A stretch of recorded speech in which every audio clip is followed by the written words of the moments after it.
Williamson, the Managing Director of Partners in Performance, and very actively involved in our energy transition practice. It is one of the big themes for our clients around the world. It's always wonderful to be chatting on this, one of the most important sort of areas I think we're working in.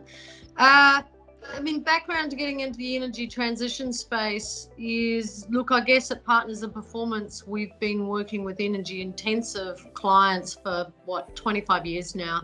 And energy has always been a large portion of the cost base. So we got into the space originally working on the energy efficiency front as a cost reduction element. And we actually did our first major piece of emissions reduction 20 years ago, where for a number of two smelters, we reduced their emissions by about 75%. And that's really where we started on the emissions journey, because actually they were problematic for the community. And then, of course, this has ramped up over time since then. And I guess one of the biggest breakthroughs that has occurred over that time has been over the last 3-4 years, when we've seen the cost curves of renewable electricity really step change, which has transformed the levers that are available to us here. And I guess that's where I really wanted to talk a little bit more about, which is, with all of this trends and the way organizations are just aggressively responding and committing to emissions reductions. Why do you think this is, Skipp? What's driving it? There's a number of stakeholder pressures that boards and CEOs are now experiencing. One set of pressures is from community groups.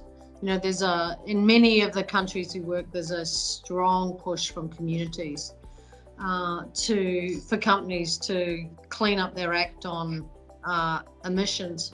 And sometimes there's regulatory pressures. We're seeing that sort of more in Europe, for example, and the UK than we are in some other countries.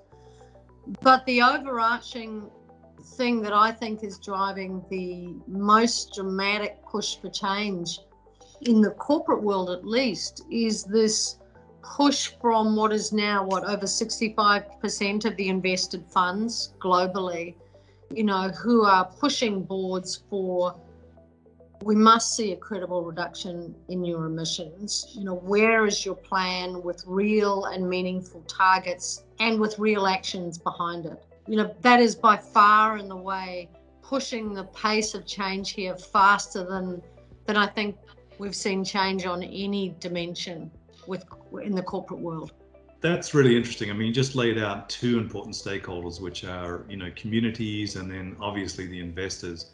Can you tease out a couple of examples where you've seen that come to bear on companies and the impact it's had on how they responded?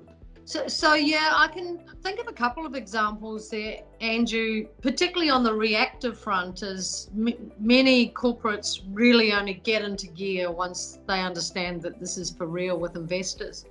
And one was with a major global mining house, trotting along at a happy pace until one of the global major investment houses came to them and said, you're overweight in thermal coal, for power plants, no longer acceptable to us as investors. You've got about 6 months. And in that 6 month time frame, we expect you to reduce the amount of thermal coal in your own portfolio as a mining house. And the response that we saw to that in terms of changing the product mix and therefore changing the amount of total coal that they were exporting from, one of the global majors was, very swift. And I can give you a second example, and again, reactive, from a oil and gas company, one of our clients. They were bubbling along, life was fine. What we were talking to them about, investor pressures, they weren't seeing. And then suddenly, bang, in it came one of their major funders, in this case a bank rather than a fund, being very clear to them that this was not going to be an ongoing relationship unless there was a credible plan for them in terms of their emissions.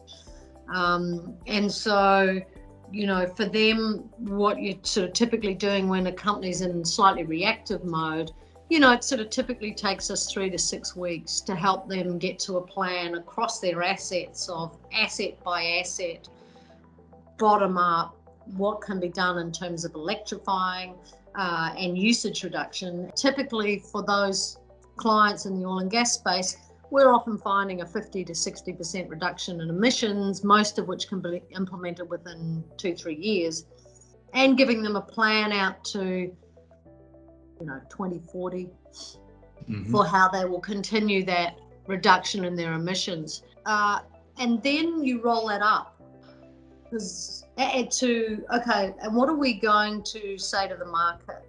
And so for many of our clients, what they're saying to the market is a far more conservative number than what they're actually have in their plan, as you might expect as a corporate, for what they have in their plan that they're going to execute. And, the great news for these clients, for most of our clients, is we typically can get them at least 40-50% along the way in terms of reduction, at least NPV neutral, all paid for typically with someone else's capital.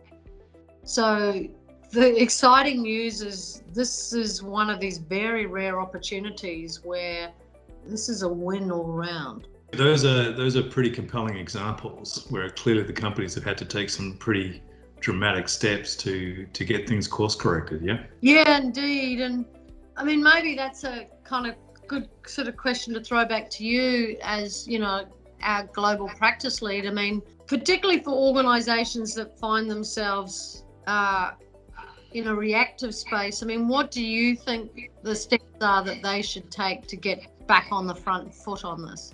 Yeah, no, it's a great question. And I think, there are a lot of companies that have stepped into this. Either they haven't had the opportunity or the forewarning to really think through how they're going to get at it. So it really is stepping back, and the first thing we would say is, do the review of everything you've got going on. And the reality is many companies have a lot of good things going on, but it's to bring it together in the form of a roadmap, right? And really start to get a concrete, tangible pathway that your people can engage on. That's absolutely one of the things that we would strongly recommend. Get a roadmap developed, strong and robust, make sure it's clearly communicated to your people, and that you're enabling what they need to do. You're putting that in place and making sure it can happen. One of the other things that I see in the work we're doing is not just having a roadmap, but bringing the right people to that roadmap. I mean, we are seeing organizations spending years on scoping studies one after the other, deeply in the engineering space, but not having started by pulling stakeholders from commercial and finance and engineering and the energy transition space together up front to scope and frame the problems. And so millions wasted and years wasted. The instinct, right, is that this is a technical problem that can be solved technically. And a lot of our clients are heavily engineering, technically oriented. So that's the natural place they go. We had a recent opportunity with a mining client, a major client, who's at the very early part of the journey. And so that was a great opportunity to sort of get it a little bit right to begin with. So what we're able to do is actually help them bring a lot of those stakeholders you mentioned together across the organization to say, okay, this is the objective that's now been set.